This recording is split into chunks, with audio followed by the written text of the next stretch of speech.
Topic is establishing a minority franchise, and we have with us to talk about establishing a minority franchise, Mr. Roland Jones. And Mr. Jones, let me again thank you for coming by and giving us the kind of information that you're giving us, because I think that some of the things that you're talking about, a lot of folks never consider how very, very important they are in terms of having a desire to establish a franchise. Let's pick up where you left off. Well, let's see, where did I leave off? Well, you were talking about being among the upper echelon in terms of the McDonald Corporation and et cetera. You see, being a minority within that framework.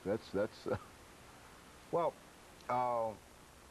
being a minority during that time is certainly different than being a minority now.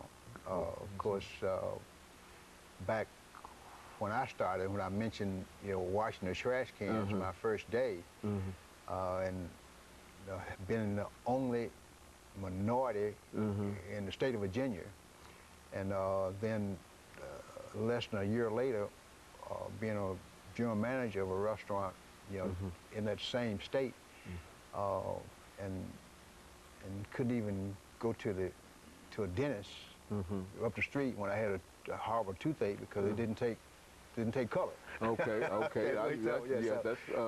Today, things are different. It's a black man that owned 20 restaurants in the same area. Okay. Yeah. And so today, the playing field is not level. Okay. But the challenges are much different. The challenges are much different. And I think minorities bring a lot to the table because it brings diversification of thought. It brings diversification in terms of connection with the consumer base. And fortunately, I've owned 4 different franchises during my lifetime, in my career. And my book here, Standing Up and Standing Out, is about the title of it is. The subtitle is How a Team with a Few Black Men Changed the Face of McDonald's and Shook Up Corporate America. Okay, And it is about the collaboration and teamwork that took place among a few black men. All right. To overcome the obstacles in the system and how mutual beneficial outcomes were achieved as a result of overcoming those obstacles. And one of the key principles in here that is very important when it comes to franchising, that's collaboration and teamwork. A tremendous amount of collaboration is required between the franchisor and the franchisee. A tremendous amount of collaboration required between people at the corporate level on the franchisor side. A tremendous amount of collaboration is required among fellow franchisees because they do have, cooperative marketing and purchasing associations for the various marketplaces. And as far as the getting into it and getting into the little political aspects of it, that's touchy. If you're not political, sometimes that's not the way to go because there's politics in particular the larger franchises. They don't always start that way, but they grow into that. And a larger franchise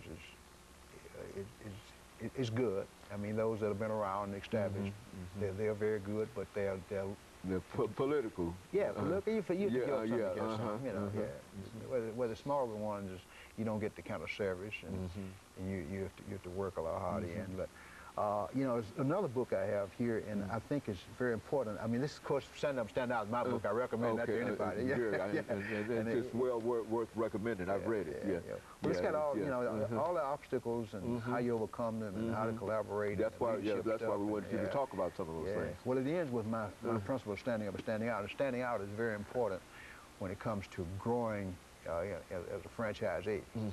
The franchisees, in the premium franchises, they got to stand out. They can't just blend in with everybody else. They got to stand out. Well, that's about true in almost any profession. When you say that in order to be good, you got to be better than everybody else. You've got to stand out. Stand out. And you know what? That's still true for us. It is. We're part of a minority group, and females in many cases. We have to stand out. And which is a good thing, because it brings out the best in you. That's right. You have to be better than everybody else, because of whatever might be. And that is a great motivating factor. That really motivates. And you have to get down to the nitty-gritty of work when you first open those franchises, too. Because it takes a while to build an organization. It takes a while to have the capital. It takes money to do those things. If people say how much it costs to get in, you know, it costs a whole bunch of money to get in. I mean, you know, when I got into McDonald's back here, you know, it only cost like $206,000 what it was. And you know, today you're talking about, that's what back in, that's 30, almost 35 years ago. And that was $206,000 at that time, 30, And that wasn't one of the expensive ones. But see, that's just the beginning, because you have to have backup capital and all that. You can't go in undercapitalized. And another thing, you can't build wealth on borrowed money. So you that's right. So debt has to be to a minimum. But it's key for anybody to want to go into a franchise and know how to select a franchise. And this is an interesting book here. It's called The Complete Idiot Guide for Franchising. It's by a gentleman by the name of James Amos. He's the one that made Mailbox, etc. Put them on the map, and they ended up, I think, selling it to UPS. And he talks about all the franchises and what to expect, and what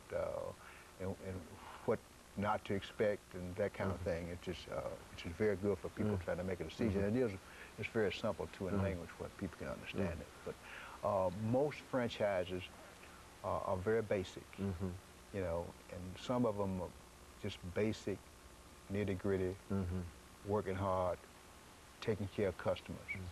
And there's a customer contact level in everything we do. So my recommendation is for anybody that wants to get into franchising to be prepared to work hard. And one thing I need to mention here, that when you talk about establishing franchises, you know, experience is required to establish a franchise as a franchisor. Now, but minimum amount of experience is required. Just good old common sense, and doing the kind of work you enjoy doing, and try to fit that to a franchise to become a franchisee. And if the system is done well, you follow that system and use good common sense, and it's what you enjoy doing, and you're good with people. That's it. It's no position for a loner. It's no occupation for a loner. I don't think so. I mean, you may have some franchises that require, you know, a couple employees or something, but it's a people-oriented kind of thing. You got to bring those people into It's a people-oriented kind of thing, because you got to work with the franchisor, you got to work together, you know, and you got to work with other franchisees, you know. And another area too is even there's a minimum amount of it, but there's some work required with vendors too, with suppliers. I mean, that's very important, you know. And so it really gives you a piece of all aspects of business, but you got somebody there to help you with. That's the most important thing about it. Somebody help you put it together. You've got all the pieces out there, but unless you understand how the pieces interrelate and how they work together, then you're going to have a difficult time. That's exactly and of course, during this last minute, Mr. Jones, let me thank you for coming by and giving us that excellent information. As a matter of fact, that's exactly what we wanted, because we do know that there are some interest in people becoming involved in minority franchises, and et cetera. And I think that if they are able to understand what we're saying here and what you're saying here today, then they'll have a better idea. And I was surprised in terms of how much money it actually takes to become involved in such an activity. And you said in the 1960s you were talking about $200,000, and it's almost, I would imagine, almost prohibitive for any one individual to think about becoming, and certainly some of the larger ones like the one that you started with, McDonald's. I mean, you have to have a group of individuals, I would imagine, to get together. It's not a poor man's business. It's not very good. But I certainly appreciate that, and I like what you gave us. I like the information that you gave us, and of course, let me encourage our audience to tune in again next week for another informative edition of Comments. Thank you, and good morning.